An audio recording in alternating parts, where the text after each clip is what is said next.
stand fan লাগবে তোমার ইয়া অনেক ঘুরে যাবা কাজ লাগে একটা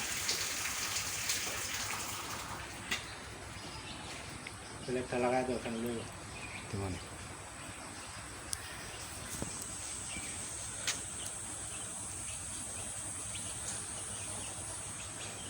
ডাইরেক্ট দিয়ে দিছি যেন ভালো করছে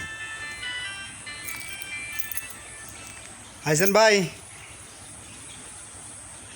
থাকেন আমি আইতেছি 5 মিনিটের মধ্যে আইতেছি আপনি আইসেন না রাজাবাড়ি একটা জিনিস দেখে দেবেন একদম ভালো একটা জিনিস দেখে দেবেন বুঝছেন ৭৫,০০০ টাকা জিনিস ২.৫ লাখ টাকা হয়েছে কয়দিনে দেখেন ঠিক আছে ওই একদম ব্রিজের ওই দিকে জানো বাজারে শেষ মাথায় জানাম আইতেছি হ্যাঁ ব্রিজের ওখানে